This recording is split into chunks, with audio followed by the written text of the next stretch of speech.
نحمده ونصلي ونسلم على رسوله الكريم أما بعد فأعوذ بالله من الشيطان الرجيم بسم الله الرحمن الرحيم شهر رمضان الذي أنزل فيه القرآن هدى للناس وبينات من الهدى والفرقان صدق الله العظيم وصدق رسوله النبي الكريم الأمين إن الله وملائكته يصلون على النبي يا أيها الذين آمنوا صلوا عليه وسلموا تسليما اللهم صل على سيدنا ومولانا محمد طب القلوب ودوائها وعافية الأبدان وشفائها ونور الأبصار وضيائها وعلى آله وصحبه وبارك وسلم اللہ جل جلالہ واتم برہانہ کی حمد و ثنا سرکار فخر کائنات قائد المرسلین خاتم النبیین صلی اللہ تعالیٰ علیہ وسلم کی بارگاہ میں درود السلام کا نذرانہ پیش کرنے کے بعد رب ذوالجلال کی دیوی توفیق سے الحمدللہ ہر اتوار بعد نماز ظہر درس قرآن کی اس مقدس بابرکت محفل کا سلسلہ جاری ہے۔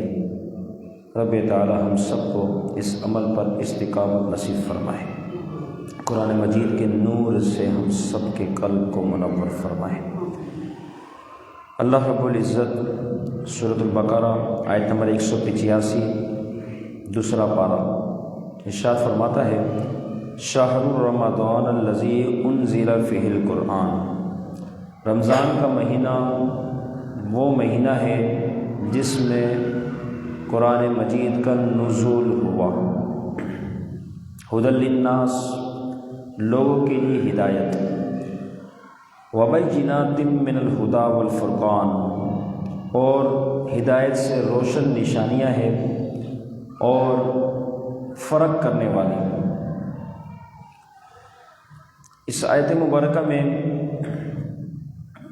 رمضان المبارک کا نام موجود ہے،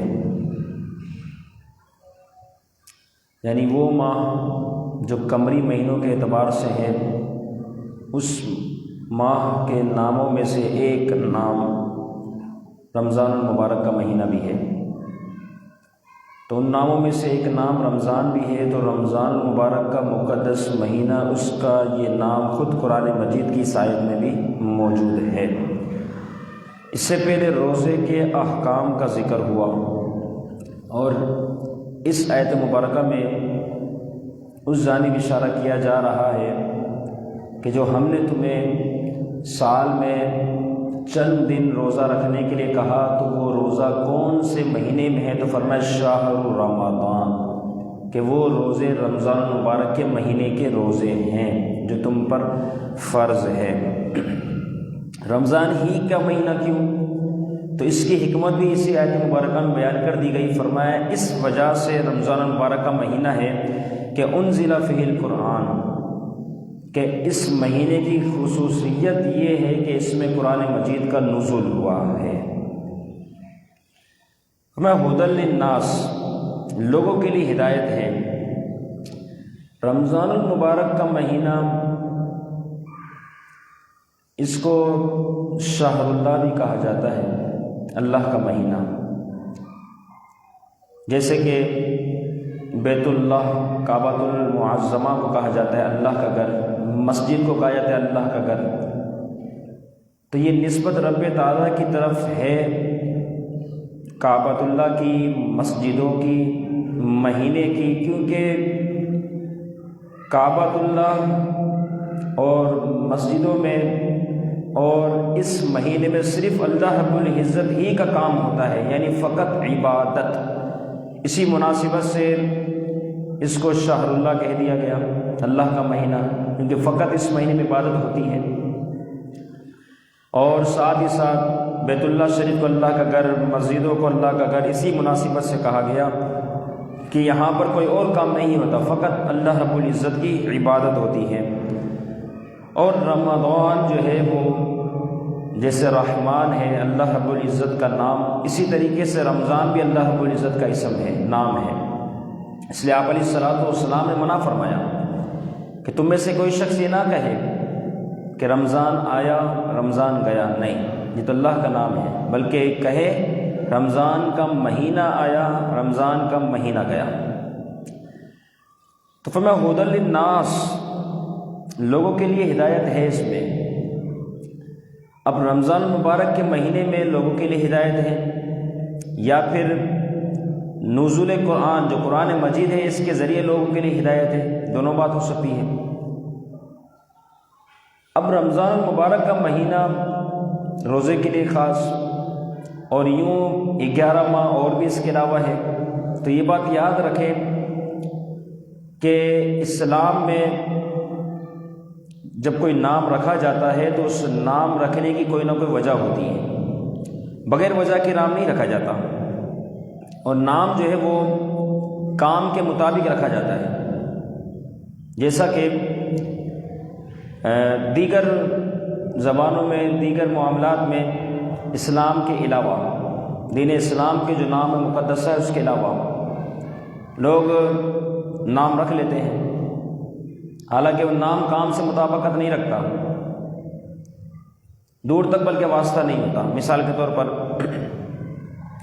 کوئی شخص جاہل ہے، علم نہیں، اس کا اب نام سنے کیا ہوگا؟ محمد فاضل۔ جو فاضل کہاں سے آ گیا؟ اس کے بعد تو کوئی علم ہی نہیں، لیکن نام رکھ دیا گیا فاضل۔ اسی طریقے سے 3 بھائی ہیں، سب سے چھوٹا والا بھائی اس کا نام رکھ دیا عبد الکبیر، حالانکہ کبیر کا معنی تو بڑا، لیکن چھوٹے کا نام رکھ دیا، اس کو تو نام صغیر ہونا چاہیے تھا، لیکن اس کا نام عبد الکبیر رکھ دیا گیا۔ اسی طرح جو شخص بزدل ہے، ڈرپوک، اس کا نام شیر بہادر، کتنا عجیب سا نام رکھ دیا اس کے اوپر، جو بالکل اس سے فٹ نہیں ہو رہا۔ اسی طریقے سے جس کی خوبصورتی نہیں ہے، بدصورت ہے بظاہر، لیکن اس کا نام رکھ دیا یوسف۔ تو یہ تو ہوتا ہے، لیکن اسلام میں ایسا نہیں، جو نام اس کے پیچھے حکمت ہے، وہ نام ہے کام کے مطابق ہے۔ محرم کا نام محرم رکھا گیا کیونکہ اہل عرب بھی اس مہینے کی بڑی تحریم کرتے تھے، تعظیم کرتے تھے، حرمت والا مہینہ، جنگ، قتال، جدال، فسال سب ختم، تو اسی مناسبت سے اس کا نام محرم رکھ دیا گیا۔ سفر کا مہینہ دیکھا جائے تو سفر میں چونکہ اہل عرب کے پاس کھانے پینے کی اشیاء جو ہے وہ ختم ہو جاتی تھی، گھر کھانے پینے کی اشیاء سے خالی ہو جاتے تھے، سفر کا معنی ہی خالی، تو اس وجہ سے اس مہینے کو سفر کہہ دیا گیا۔ ربیع الاول کا مہینہ، چونکہ جب نام رکھے جا رہے تھے اس وقت اس مہینے میں بڑی بہار ہی بہار تھی، اور آج بھی جب یہ مہینہ آتا ہے تو بہار ہی بہار آ جاتی ہے،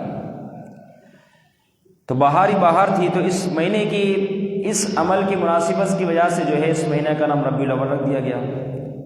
جمادی الاول، کیونکہ بڑی سخت سردی ہوئی، تالاب جمنا شروع ہو گئے، جماعت مانا جمنا، تو پھر جو ہے وہ جب نام رکھے جا رہے تھے اسی حوالے سے اس مہینے کا نام جماد الاول رکھ دیا گیا، جماد الاول، جماد الثانی، چونکہ تالاب جم گئے، سخت سردی، برف ہی برف۔ اسی طرح رجب المرجب کا مہینہ، رجب چونکہ ترجیب سے ہے، مانا تعظیم، اہل عرب بڑے اس مہینے کی تعظیم کرتے، شاہ اللہ کی پکارتے، اللہ کا مہینہ یہ تو اسی مناسبت سے اس کا نام رجب رکھ دیا گیا۔ اسی طرح شعبان ہے، شعبان کا معنی پھیلنا، جیسے روایتوں میں آتا ہے کہ شعبان معظم کے مہینے میں خیر کثیر پھیلتی ہے، تو اسی وجہ سے جو ہے وہ چونکہ عرب لوگ خاص طور پر یہ کرتے، شعبان معظم کا مہینہ آتا تو متفرق جگہوں پر پھیل جاتے ہیں، رزق کے حلال کی تلاش میں نکل جاتے ہیں، تو اسی مناسبت سے اس مہینے کا نام شعبان رکھ دیا گیا۔ رمضان رمز سے بنا، رمز کا معنی جلانا، کہ یہ مہینہ نیکوکار شخص جب عبادت کرتا ہے اللہ رب العزت اس کی عبادت کے ذریعے اس مہینے کی برکت سے اس کے گناہوں کو جلا دیتا ہے، اب وہ پاک صاف اور ستھرا ہو جاتا ہے۔ تو اسی مناسبت سے اس کا نام رمضان رکھ دیا۔ یوں تو رمضان میں 5 حروف ہیں، اس کی بڑی حکمت ہے۔ اس بارے میں بھی آتا ہے کہ را سے مراد، کیونکہ 5 حروف ہیں، 5 حکمتیں ہیں اور 5 ہی رحمتیں ہیں۔ را سے مراد فرمایا رضا الہی، میم سے مراد محبت الہی، دعا سے مراد دامان الہی، الف سے مراد امان الہی اور نون سے مراد نور الہی۔ اس طریقے سے یہ فرمایا یہ حکمتیں ہیں ان مہینوں کے نام رکھنے میں۔ ذوالقعدہ کا مہینہ، اس میں چونکہ حج کے لیے جو ہے بیٹھا جاتا ہے، حج کی تیاری کی جاتی ہے، بیٹھ جاتے لوگ، انتظار کرتے ہیں حج کے مہینے کا، ذوالقعدہ بیٹھنے والا۔ اس طریقے سے ذوالحجہ کو ذوالحجہ اس لیے کہا گیا کہ اس مہینے میں چونکہ حج ہوتا ہے، حج والا مہینہ۔ تو بتانے کا مقصد یہ ہے کہ نام بھی ہے تو کام بھی ہے، ساتھ میں جڑا ہوا ہے معاملہ سلسلہ۔ تو یہ اسلام کی شان ہے۔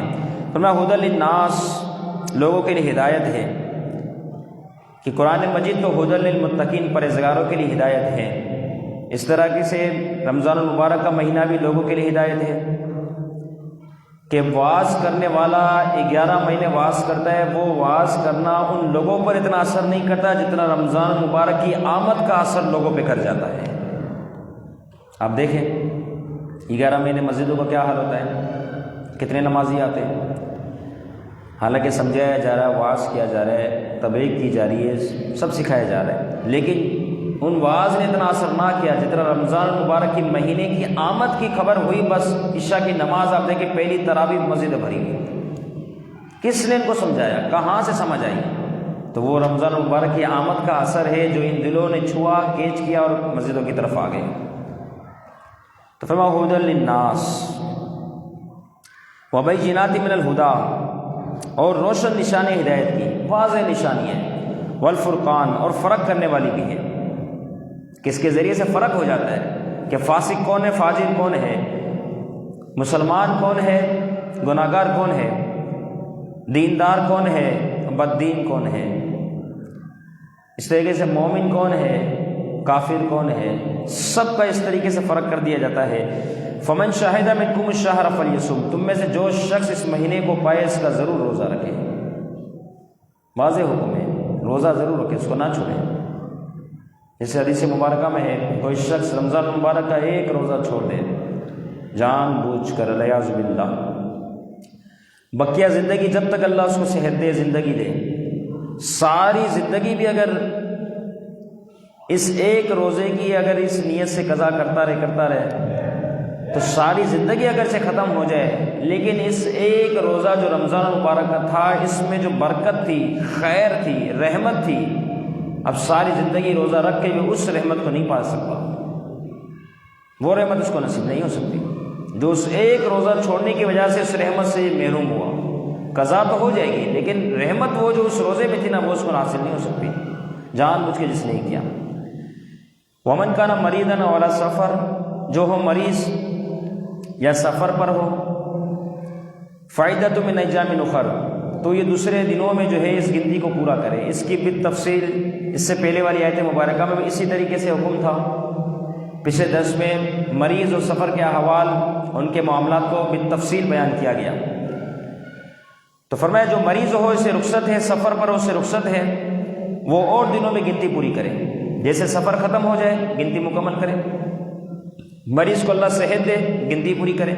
کیوں؟ یرید اللہ بکم الیسر، اللہ تمہارے ساتھ آسانی چاہتا ہے، وہ دشواری نہیں چاہتا کہ تو تم تنگ دست ہو جاؤ، پریشان ہو جاؤ، نہیں، وہ آسانی چاہتا ہے، تمہیں رعایت دے رہے ہیں۔ تم اس رخصت سے فائدہ اٹھاؤ، چاہو تو عزیمت پر عمل کرتے ہوئے روزہ رکھو، جو تمہیں بہتر لگے، کیونکہ اللہ رب العزت کی رحمت ایسی ہے، فرمایا بکم اليسر، تمہارے لیے آسانی چاہتی ہے، ولا یرید بکم العسر، تمہارے لیے دشواری نہیں چاہتی، کیونکہ رب کی رحمت بخشش سے بہانے تلاش کرتی ہے، بخشش کے۔ حدیث مبارکہ میں ہے ایک شخص ساری زندگی گناہ کیا جس نے، مرنے سے پہلے وصیت کر گیا، کہتا ہے کہ میں جب مر جاؤں تو مجھے جو ہے وہ جلا دینا، جب راکھ بن جائے تو اسے اڑا دینا۔ اب کیوں ایسا کرنا ہے؟ وہ کہتا ہے میں اللہ سے بڑا ڈرتا ہوں، زندگی تو اگرچہ گناہ میں گزار دی، کہیں ایسا نہ ہو سب سے زیادہ سخت عذاب مجھے دیا جائے، لہٰذا میں راکھ کو بھی تم اڑا دینا۔ اب اس نے اپنی سوچ اپنے ذہن کے مطابق اسی بات کو کر دی۔ اب ہوا یہ کہ پھر اس کی وصیت پر عمل کیا گیا، جیسے اس نے کہا اس کے مطابق عمل ہوا، جلایا گیا، راکھ اڑا دی گئی۔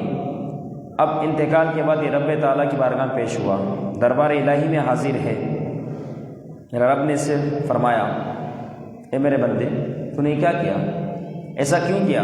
ایسی وصیت کیوں؟ حالانکہ میرا رب سب جانتا ہے۔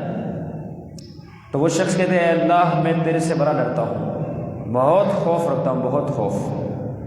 میں نے سوچا کہ ایسا نہ ہو مجھے تو سخت سے سخت عذاب دے، بڑے گناہ کیے، لہذا تیرے خوف کی وجہ سے میں نے یہ وصیت کی تھی۔ رب تعالیٰ کی رحمت جوش میں آئی، میرے رب نے فرمایا اس کی ہم نے ساری خطاؤں کو معاف کر دیا اور اس کے لیے جنت ہے۔ تو رب کی رحمت تو بخشش کے بہانے تلاش کرتی ہے، آسانی والا معاملہ چاہتی ہے کہ تم پر آسانی ہو جائے۔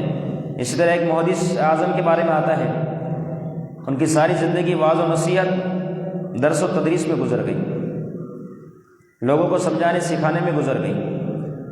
ایک موقع تھا، حدیث کی تشریحات کچھ لکھ رہے تھے، سخت گرمی تھی، اس وقت جو ہے وہ قلموں کو دوات میں ڈالا جاتا تھا، پھر ان کے ذریعے لکھا جاتا تھا۔ تو انک میں ڈالی ہے اور جیسے اوپر کی کیا دیکھتے ہیں، اچانک سے ایک مکھی آ جاتی ہے اور آنے کے ساتھ اس نوک پر بیٹھتی ہے اور اس نوک کی انک کو چوسنے لگتی ہے۔ جیسے ہی اس محدث نے اس عمل کو دیکھا، رک گئے، کام چھوڑ دیا اور یہ سوچا کہ جب تک یہ اپنی پیاس نہ بجھا لے میں آگے نہیں بڑھوں گا۔ اپنے وقت کو روک دیا، اس کام کو روک دیا، اس کام کے لیے آگے مزید نہ بڑھے۔ اب وہاں پر وہ رکے ہوئے ہیں۔ اب کیا ہوا کہ جب مکھی نے چوسنا بند کیا تو پھر اس کے بعد انہوں نے اپنا کام شروع کیا۔ انتقال کے بعد کسی نے خواب میں دیکھا، حضور آپ کے ساتھ کیا معاملہ ہوا؟ تو محدث اعظم کہنے لگے کہ رب تعالیٰ نے بڑا کرم فرمایا، یوں تو واعظ و نصیحت، تبلیغ دین اور اس کے احکام اور پڑھنا پڑھانا سارا سلسلہ اپنی جگہ، لیکن رب تعالیٰ کو یہ ادا میری اتنی پسند آئی، فرمایا اس مخلوق سے تیرا کیا واسطہ تھا؟ کیا یہ مکھی تیرے کبھی کام آ سکتی؟ کبھی تیرے کام آتی؟ کبھی بھی کام نہیں آ سکتی۔ تو نے اس مکھی پہ ترس کھایا یہ سوچتے ہوئے کہ یہ ہے تو اللہ کی مخلوق نا، تو نے اس مکھی پہ ترس کھایا، لہٰذا مجھے یہ تیرا عمل اتنا پسند آیا، جا ہم نے تیری ساری خطائیں معاف کر دی اور تیرے لیے جنت ہے۔ تو رب کی رحمت اسی طریقے سے بخشش کے جو ہے بہانے تلاش کرتی ہے۔ فرمایا وَلِتُكْمِلُوا الْعِدَّةَ، تم گنتی کو پورا کرو، وَلِتُكَبِّرُوا اللَّهَ، اور اللہ رب العزت کی بڑائی کو بیان کرو۔ یعنی جیسے عید کا یوم آج اب تکبیریں کہو، عید الفطر کا دن ہے، تکبیروں کی صدائیں لگائی جائے، خوب اچھی طریقے تکبیروں کو ادا کرو۔ علامہ ہداکم، اس پر جو اللہ نے تمہیں ہدایت دی کہ تم نے رمضان المبارک کا مہینہ پایا، اس میں روزے رکھے، عبادتیں کی، رب تعالیٰ کی طرف سے تمہیں یہ ہدایت جو نصیب ہے، اس کی وجہ سے اللہ کی بڑائی کو بیان کرو۔ وَلَعَلَّكُمْ تَشْكُرُونَ، شاید کہ تم شکر گزار ہو جاؤ، تاکہ تمہیں شکر گزاری نصیب ہو جائے کہ اتنا سارا اللہ رب العزت کی طرف سے رحم و کرم کا تمہارے ساتھ جو سلسلہ ہوا، تو فرمایا یہ رب تعالیٰ کا بڑا کرم ہوا جو اس نے تمہیں عطا فرمایا۔ اب یہاں پر فرمایا کہ رمضان المبارک کے مہینے کو شرف عطا ہوا قرآن مجید کی وجہ سے۔ نتیجہ یہ نکلا جس وقت اور جگہ پر کسی عظیم چیز کو نسبت حاصل ہو جائے، وہ وقت اور جگہ بھی عظمتوں والا بن جاتا ہے۔ مہینے سارے جیسے، لیکن رمضان المبارک کا شرف سب سے اعلیٰ و افضل، وجہ یہ کہ اس کی نسبت قرآن مجید سے جڑ گئی۔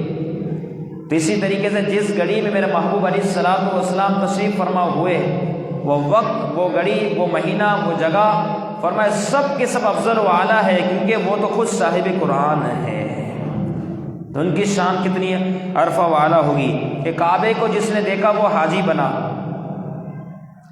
قرآن کی جس نے تلاوت کی وہ قاری بنا، لیکن پیارا محبوب علیہ الصلوۃ والسلام کو جس نے ایمان کی حالت میں دیکھا وہ صحابی بن گیا۔ اور اللہ رب العزت نے اپنی عبادت میں، اپنے سجدے میں وہ تاثیر، وہ تجلی، وہ نور اور وہ ثواب رکھا ہی نہیں ہے جو ایمان کی حالت میں رسول اکرم صلی اللہ تعالیٰ علیہ وسلم کو دیکھنے میں رکھا ہے، جو وہ شان ہے کہ صحابی کا وہ مقام و مرتبہ ہے کہ ساری زندگی غوث کتب ابدال صالحین متقین ساری زندگی عبادت کرتے لیکن وہ کسی ایک صحابی کے مقام و مرتبے تک نہیں پہنچ سکتے۔ جو اللہ نے صحابی کو یہ مقام و مرتبہ حضور کو ایمان کی حالت میں دیکھنے میں رکھا ہے، اللہ رب العزت قرآن مجید کے نور سے ہم سب کے قلب کو منور فرمائیں، اور رمضان المبارک جب زندگی میں ہمیں دیکھنا نصیب ہو، اس کی خوب کو ہمیں برکتیں لوٹنے کی توفیق عطا فرمائیں، نور کو حاصل کرنے کی توفیق عطا فرمائیں۔ جن احباب نے درس قرآن میں شرکت کی مولا سب کی حاضری قبول فرمائیں، سب کی جائز تمناؤں کو قبول فرمائیں۔ وما علینا الا